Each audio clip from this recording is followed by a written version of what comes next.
전능하사 천지를 만드신 하나님 아버지를 내가 믿사오며 그 외아들 우리 주 예수 그리스도를 믿사오니 이는 성령으로 잉태하사 동정녀 마리아에게 나시고 본디오 빌라도에게 고난을 받으사 십자가에 못 박혀 죽으시고 장사한 지 사흘 만에 죽은 자 가운데서 다시 살아나시며 하늘에 오르사 전능하신 하나님 우편에 앉아 계시다가 저리로서 산자와 죽은 자를 심판하러 오시리라. 성령을 믿사오며 거룩한 공회와 성도가 서로 교통하는 것과 죄를 사하여 주시는 것과 몸이 다시 사는 것과 영원히 사는 것을 믿사옵나이다. 아멘. 함께 찬양하도록 하겠습니다.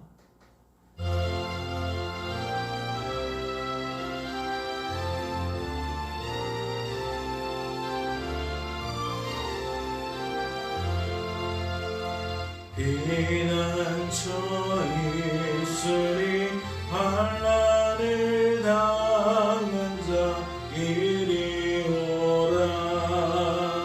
땅들이 변하고 물결이 일어나 산 위에 넘쳐도 두렵지 않네.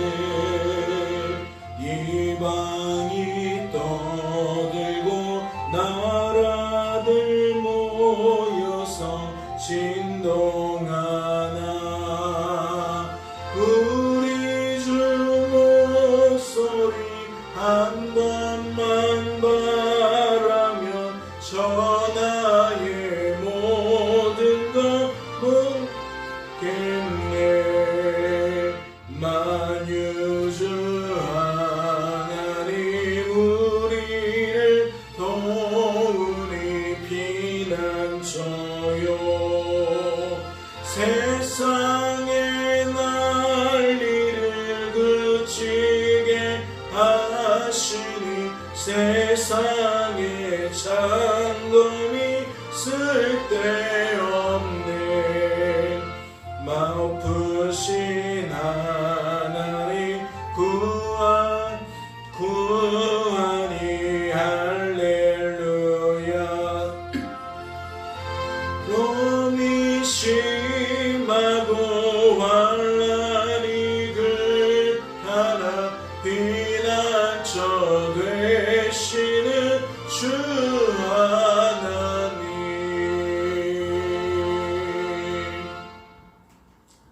하나님 아버지, 오늘도 깊은 잠에서 깨워주시고 이렇듯 주 앞에 나와 기도할 수 있도록 말씀 통독할 수 있도록 은혜를 베풀어 주시니 감사합니다. 오늘도 말씀을 통해 주의 뜻을 알려주시옵소서. 주의 뜻을 붙들게 하여 주시옵소서. 그리고 주의 뜻을 따라 구하게 하시고 이 한날도 주의 뜻 가운데 살아갈 수 있도록 주님 축복하여 주시옵소서. 주께서 우리를 붙들어 주실 줄로 믿고 감사드리며 이 모든 말씀 우리를 죄에서 구원하신 예수님의 이름으로 기도하옵나이다. 아멘. 오늘 살펴보실 하나님의 말씀은 신약성경 베드로후서 1장 말씀입니다. 신약성경 베드로후서 1장 말씀 함께 통독하도록 하겠습니다. 통독합니다. 예수 그리스도의 종이며 사도인 시몬 베드로는 우리 하나님과 구주 예수 그리스도의 의를 힘입어 동일하게 보혜로운 믿음을 우리와 함께 받은 자들에게 편지하노니 하나님과 우리 주 예수를 알므로 은혜와 평강이 너희에게 더욱 많을지어다.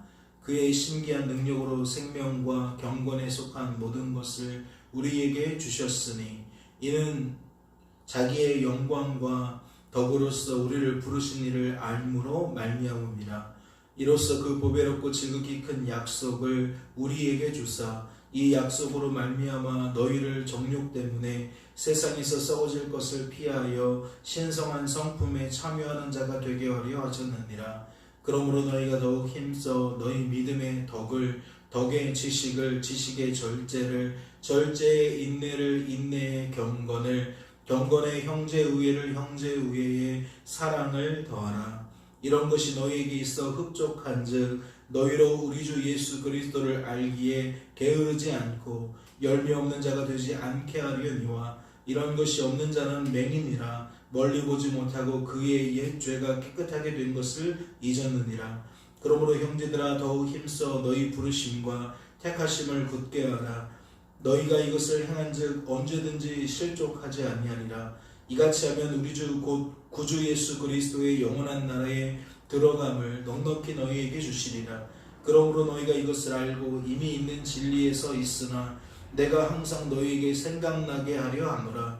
내가 이 장막에 있을 동안에 너희를 일깨워 생각나게 함이 옳은 줄로 여기노니 이는 우리 주 예수 그리스도께서 내게 지시한 것 같이 나도 나의 장막을 벗어날 것이 임박할 줄을 압니다. 내가 힘써 너희로 하여금 내가 떠난 후에라도 어느 때나 이런 것을 생각나게 하려 하노라. 우리 주 예수 그리스도의 능력과 강림하심을 너희에게 알게 한 것이 교모히 만든 이야기를 따른 것이 아니요 우리는 그의 크신 위엄을 친히 본 자라. 지극히 큰 영광 중에서 이러한 소리가 그에게 나기를 이는 내 사랑하는 아들이요 내 기뻐하는 자라 하실 때에 그가 하나님 아버지께 존귀와 영광을 받으셨느니라. 이 소리는 우리가 그와 함께 거룩한 산에 있을 때에 하늘로부터 난 것을 들은 것이라. 또 우리에게는 더 확실한 예언이 있어 어두운 데를 비추는 등불과 같으니 날이 새어 샛볕이 너희 마음에 떠오르기까지 너희가 이것을 주의하는 것이 옳으니라. 먼저 알 것은 성경의 모든 예언은 사사로이 풀 것이 아니니 예언은 언제든지 사람의 뜻으로 낸 것이 아니요 오직 성령의 감동하심을 받은 사람들이 하나님께 받아 말한 것입니다. 아멘. 할렐루야. 말씀을 통해 무엇을 깨닫게 되십니까? 말씀을 통해 우리가 주일날 예배 시간에 살펴보았던 여러 가치들을 발견하게 되어집니다. 가장 먼저 주목하고 싶은 건 10절에 그러므로 형제들아 더욱 힘써 너희 부르심과 택하심을 굳게 하라 라고 되어 있는 부분이에요. 우리가 주의 형제가 되었다. 주 안에서 형제가 되었다. 즉 예수님을 나의 주 나의 하나님으로 영접할 수 있게 되었다. 하나님이 주신 믿음을 부여받게 되었다. 이는 다 어떠한 공통점을 가지고 있는 거죠? 성부, 성자, 성령 하나님의 구원 계획을 따라 우리에게 하나님께서 믿음을 주셨다는 얘기예요. 하나님께서 우리에게 은혜를 베풀어 주셨다는 이야기입니다. 그래서 우리는 이 전제 조건으로 무엇을 말합니까? 하나님 구원 계획에 우리가 포함되어 있다라는 것을 말해요. 포함되어 있다라 함은 우리가 하나님께 구별되었다라는 거예요. 우리가 하나님께 택함을 받았다라는 거예요. 우리는 무엇인가를 논할 때에 우리 중심으로 풀어나가려고 합니다. 나를 기반으로 내 주변으로 확장시키려고 해요. 신앙도 마찬가지입니다. 나를 중심으로 하나님께 올라가려고 합니다. 차곡차곡 이유를 발견하고 그 이유를 쌓아서 저 위에 계신 하나님께 올라가려고 하는 우리 안에 습성이 있다는 거죠. 나 중심적으로 출발하려는 습성이 있다는 거예요. 이는 무엇을 뜻합니까? 삶의 제1원인을 어디로부터 출발시키느냐? 나에게로부터 출발시킨다는 거예요. 나와 내 주변 사람과 환경으로부터 끊임없이 이유를 도출한다는 거죠. 그런데 말씀은 전혀 다른 이야기를 하고 있는 거예요. 말씀은 그 제1원인으로 하나님을, 하나님의 뜻을, 하나님의 일하심을 찾고 있다라는 거죠. 주의 부르심, 주의 택하심, 주의 구별하심은 하나같이 하나님께서 하나님의 뜻을 따라 우리를 구별하셨다, 우리를 택하셨다, 우리에게 믿음 주셨다, 믿음 더하기 은혜를 주셨다라는 말로 꾸밀 수가 있다라는 겁니다.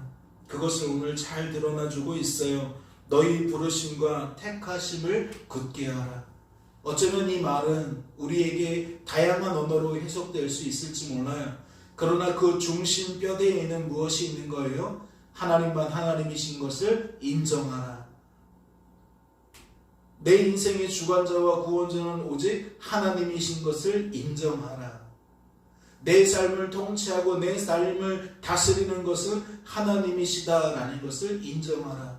그게 바로 택하심과 부르심을 굳게 하라는 가장 밑에 깔려있는 이야기가 아닌가 싶어요. 그리고 이 말씀이 어떻게 수식이 됩니까? 1절에 보면 예수 그리스도의 종이며 사도인 시몬 베드로는 우리 하나님과 구주 예수 그리스도의 의를 힘입어 동일하게 보배로운 믿음을 우리와 함께 받은 자들에게 편지하노니. 지금 설명드렸던 그 부르심과 그 택하심이 이제 다시 어떻게 풀어져요? 의를 힘입었다, 믿음을 부여받았다 라고 풀어지는 거예요. 그러니까 성부, 성자, 성령 하나님의 구원 계획을 따라 그분의 은혜가, 그분의 믿음이 우리에게 미쳐졌다라는 이야기죠. 모든 믿는 자는 그 속에서 믿는 자 됨이 맞다는 거예요. 그리고 2절을 보면 하나님과 우리 주 예수를 알므로 은혜와 평강이 너희에게 더욱 많을지어다. 이제 무엇이 드러나요? 은혜라는 단어가 드러나죠. 믿음을 이야기했고 은혜를 이야기했는데 그 믿음과 은혜가 1절과 2절에 동일하게 해석이 되어진다는 거예요. 그리고 그 마지막 자락에 무엇이 등장해요? 평강이 등장하죠. 이 평강은 어떤 평강입니까? 어둠과 사망의 그늘에 앉은 자에게 마치 아침 해가 돋는 것처럼 돋는 해가 우리에게 그 빛을 발하는 거죠. 우리를 평강의 길로 인도하는 거죠. 우리를 성령 안에 있는, 예수 안에 있는, 하나님 안에 있는 평강으로 인도한다는 거예요. 그래서 그 믿음, 그 은혜는 언제 우리에게 누려진다고 말씀을 드렸죠? 즉시 누려진다 그랬어요. 믿음이라는 것이 부여되는 순간 누려진다 그랬어요. 그래서 영원한 하나님의 나라를 대망하지만 그 은혜와 평강을 따라 이 땅에서도 하나님의 나라를 누린다는 거죠. 그래서 더욱 하나님의 나라를 대망하게 된다는 거예요. 이미 이러한 이야기를 주일 예배 시간에 드렸는데 오늘 말씀을 보니까 공교롭게도 그러한 복음적인 요소들이 다 하나씩 묻어 있더라는 거죠. 그런데 이 말씀 중에 오늘 어떠한 이야기가 주를 이룹니까? 12절이에요. 그러므로 너희가 이것을 알고 이미 있는 진리에 서 있으나 내가 항상 너희에게 생각나게 하려 함이라. 복음이라는 가치, 복음이라는 성격이 나타내는 사상과 문화와 상식이라는 것이 우리의 삶이 되기 위해서는 반드시 어떠한 것이 필요합니까? 날마다 그것이 복음이다, 그것이 복음적인 요소다, 그것이 복음이 지향하는 바다라는 것을 우리에게 끊임없이 알려주는, 되뇌어주는, 기억나게 하는, 생각나게 하는 어떠한 일들이 작용해야 된다라고 말씀을 드렸어요. 그리고 그것을 풀어낼 때에 그것이 바로 하나님이 주신 믿음이다 라고 설명을 드렸죠. 그래서 이 믿음은 무엇과 관계 있냐면 성령 하나님께서 그분의 능력을 우리에게 나타내시는 것과 깊은 관련이 있어요. 성령 하나님 하면 여러 가지 능력들, 은사들을 주로 생각하는데 성령 하나님 안에서 우리가 가장 먼저 생각해야 될 것은 하나님의 뜻을 성취함에 필요한 모든 능력의 근원이라는 거예요. 즉 믿음, 은혜 무엇으로부터 오느냐? 성령 하나님으로부터 온다는 거죠. 하나님의 뜻을 따라 우리 구주 예수 그리스도께서 행하시고 당하신 모든 일들이 우리에게 어떻게 성취되어지느냐? 성령 하나님께서 믿음을 주심으로, 은혜를 주심으로 우리의 생각과 감정과 의지라는 우리의 전인격적인 부분에서, 우리의 내면적인 부분에서 이것이 일깨워진다는 거예요. 그리고 이 일깨워진 변화가, 하나님의 것으로 충만케 된 변화가 우리의 외면인 말과 태도로 투영이 되어진다는 거죠. 그래서 가장 중요한 건 뭐예요? 우리의 내면이 이렇게 하나님의 것으로 채워지는 거예요. 복음적인 요소로, 복음의 관점으로 단단히 무장되어지는 거라는 이야기죠. 오늘 말씀의 12절은 바로 그 부분을 이야기하고 있는 거예요. 성령 하나님은 복음적 요소를, 복음을 누구를 통해 일깨우시느냐? 예배 시간에 말씀을 들을 때에 일깨워 주신다. 우리가 말씀을 통독할 때에 일깨워 주신다. 물론 하나님은 여러 방편으로 행하실 수 있어요. 그러나 오해 없이 틀림없이 행하시기 위해서는 이와 같이 예배 또는 말씀을 우리가 접할 때에 나타난다 라고 보는 것이 맞고, 그리고 그 외의 것도 우리는 문을 닫아둘 필요는 없어요. 결국 하나님은 하나님으로서 하나님의 뜻을 이루신다라는 것에는 우리가 아무 말 할 게 없다라는 거죠. 이어지는 말씀도 보세요. 내가 이 장막에 있을 동안에 너희를 일깨워 생각나게 함이 옳은 줄로 여깁니다.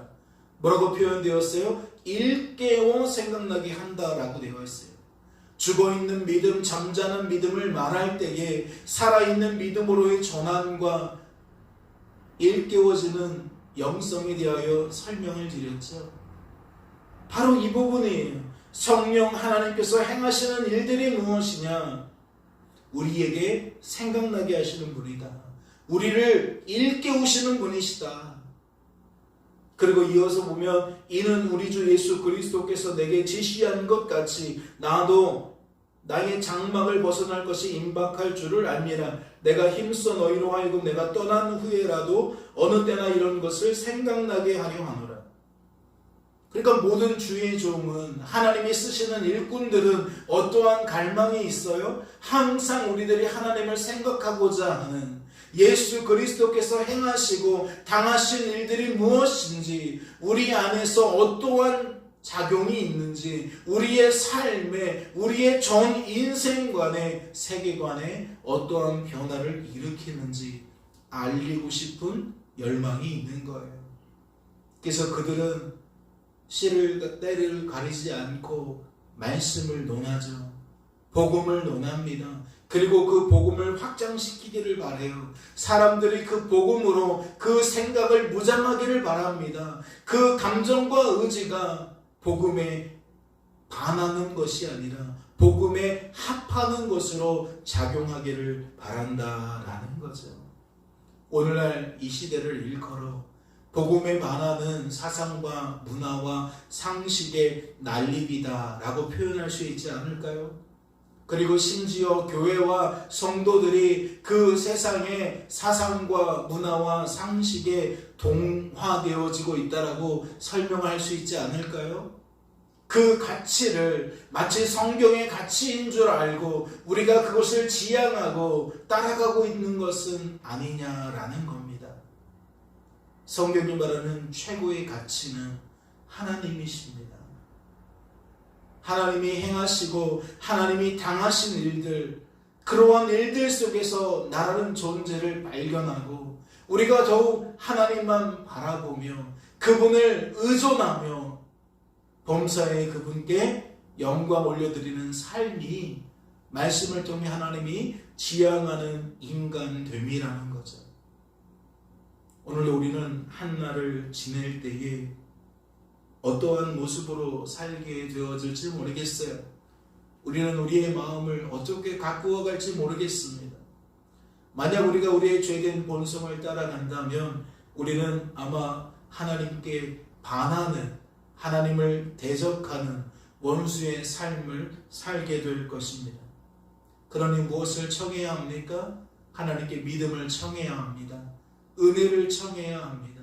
내 스스로 일으킬 수 없는 그 은혜와 믿음을 청하면서 우리가 하나님과 합한 생각 속에 살기를, 그리고 그 속에서의 삶에 우리가 만족하고 평안을 누리고 기뻐할 수 있기를, 그래서 우리는 구별된 사상과 문화와 상식을 드러내지만 조금 더 개의치 않고 살아갈 수 있는 그러한 모습을 우리는 꿈꾸며 기대해야 한다는 거죠.